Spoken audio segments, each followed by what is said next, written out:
Muito engraçada de ver, que é o seguinte, eu sou filho de imigrante, meu pai era um imigrante húngaro, eu falo húngaro, viu? Então, é uma língua que é zero útil pra mim, quase ninguém fala no mundo, só tem 10 milhões de pessoas na Hungria que falam. E nem eles falam, já desistiram. Não, eles falam. E eu cresci num ambiente, assim, de família, meus pais fugiram da guerra, são imigrantes judeus húngaros, eu não sou muito ligado com coisa de religião, mas pelo menos na cultura, eu peguei muito da cultura deles, e a cultura do meu pai sempre foi, por ter vivido essa coisa de ter que sair do seu conforto, da sua zona de conforto, da sua terra, e migrou para o Brasil. A história, nem vou perder tempo aqui, mas parece de filme. Por acaso, ele estava tentando entrar nos Estados Unidos depois da guerra. Os europeus, quando os russos entraram e resolveram ficar, que a cortina de ferro se formou, aí muitas pessoas dos países do tal leste europeu que se formou, inclusive a Alemanha Ocidental, a Alemanha Oriental, que se dividiu e tudo que aconteceu, queriam fugir, porque não queriam, chega, já sobrevivemos ao nazismo, agora guerra mundial, agora o comunismo, não dá, né? Meu pai sempre foi um cara empresário, já tinha a construtora dele e tal, então ele fugiu, passar 6 meses em Paris, porque ele tinha um tio rico, ele saiu com roupa do corpo.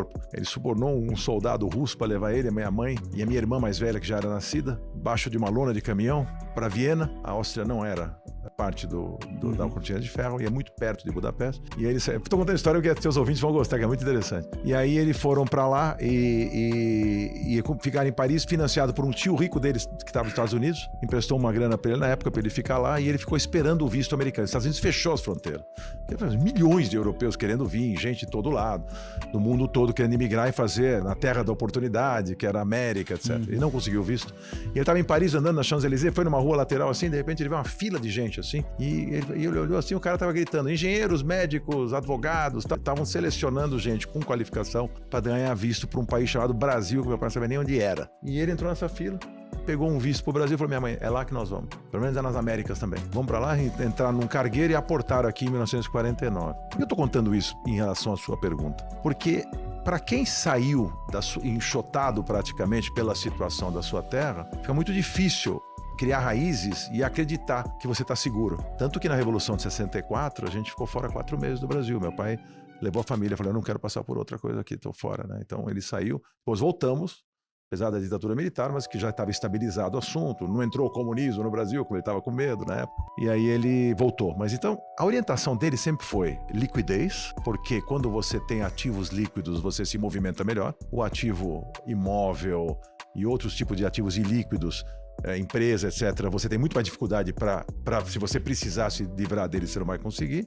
Então, meu pai sempre foi muito para liquidez, diferente da colônia árabe, por exemplo, que é escritura, né? Interessa para eles é tijolo, né? Que hoje em dia não é mais tijolo, no meu caso já é light steel frame e outras coisas. Mas, então, liquidez era a primeira orientação. Segunda orientação do meu pai, não acreditar na moeda, porque a moeda húngara despencou, morreu, e ele perdeu muito dos investimentos que ele tinha, então moeda forte. Eu fiquei com isso na cabeça a vida toda, né? Tanto que 70% da minha liquidez hoje está em dólar nos Estados Unidos. Obviamente, pessoal, antes que vocês fiquem na dúvida, eu sou muito correto, super declarado, há décadas declarado no meu imposto de renda. E por quê? Não porque eu queira sair do Brasil, eu amo meu país.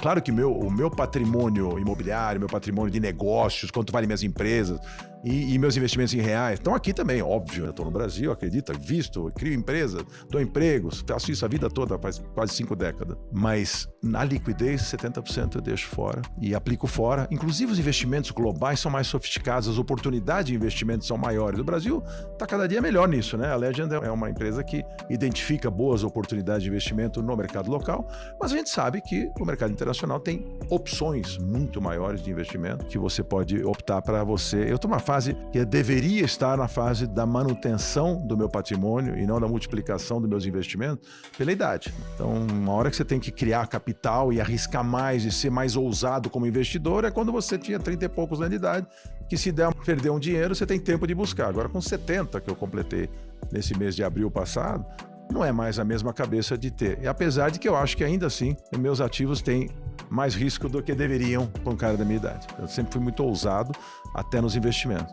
Mas aí com a solidez da moeda forte, seja dólar, seja euro, seja o que for o momento que você está na cesta de moedas investindo, e também a liquidez de assinar cheque, que eu vejo muito cara muito rico que não assina. Ele pode, se ele vender o negócio dele. O cara é muito mais rico que eu, mas tem às vezes menos liquidez do que... São coisas que eu vejo muito que, por causa do critério, o cara não tá nem aí. Pode ter dinheiro no banco, não. Eu quero comprar, investir, vou comprar isso, vou fazer aquilo, imóvel, renda, tudo bem. Tá tudo válido, né? Aí é a questão da proporção que isso toma na tua carteira.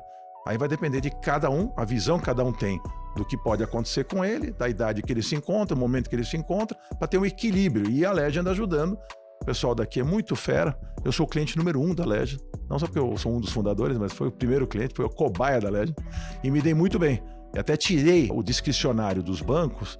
Eu deixo lá a custódia, deixo lá todas as atividades dos bancos, eles vão fazer para nós, mas quem decide é a cabeça pensante do pessoal daqui da Legend, do que nós vamos fazer junto comigo. Eu sou muito atuante em estar junto com ele, decidindo os investimentos, e a gente tem tido resultados muito satisfatórios, né? Então, essa é a cabeça, né, que eu aprendi com meu pai e mantive, né, de liquidez e também moeda forte para te proteger. Deixa eu fazer uma pergunta sobre isso, Roberto, que nesses mais de 250 episódios que a gente já fez aqui no Market Makers, fora minhas outras entrevistas no podcast Regresso, eu percebo uma característica em pessoas que têm essa história de vida parecida com a tua, de você já nasceu no Brasil, né? Mas você veio de uma família fugindo da guerra, que é aquele instinto de sobrevivência altamente ligado que a maioria de nós não faz sabe a nem menor o que é ideia isso. do que. Será que... E o nosso país agora fez questão de sair da história da memória do Holocausto, né?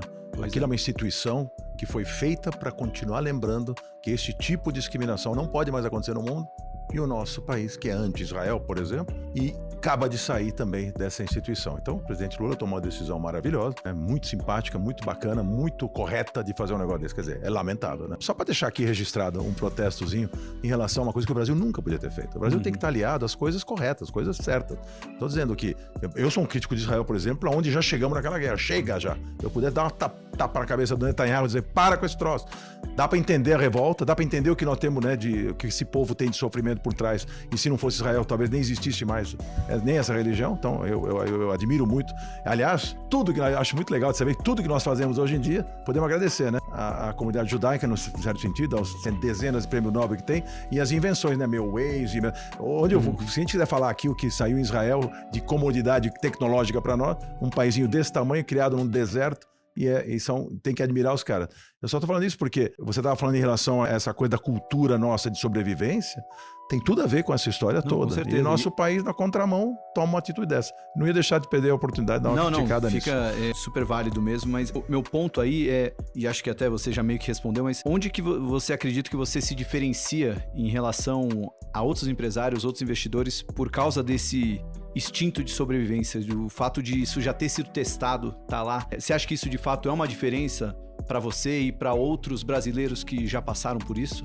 Eu acho que tem um pouco, eu acho que tem muita base no que você está falando, porque a vida da gente ela é espelhada e pautada numa série de acontecimentos que nós tivemos durante a vida, né? Então assim, eu sempre falo, o lifelong learning é uma coisa muito importante, você está sempre aprendendo coisas novas, mas o conhecimento que você trouxe com as suas experiências, então eu venho de uma experiência, eu vejo assim, eu acompanhei meu pai como empresário, ele foi um grande construtor na época dele, construiu Brasília, o Congresso Nacional, onde está aquele povo, ele construiu aquele prédio do Congresso Nacional e foi um grande construtor na época e tal. Então eu acompanhei muito essa cabeça dele, esse instinto de sobrevivência, esses cuidados extras que se toma, às vezes essa desconfiança de tomar cuidado e não confiar tanto. Eu sou meio que diferente, assim, eu dou muito crédito para as pessoas até que me prove ao contrário. Meu pai era um pouco diferente. Ele achava todo mundo malandro, ele tinha sempre encostado na parede para não tomar o que não queria. Então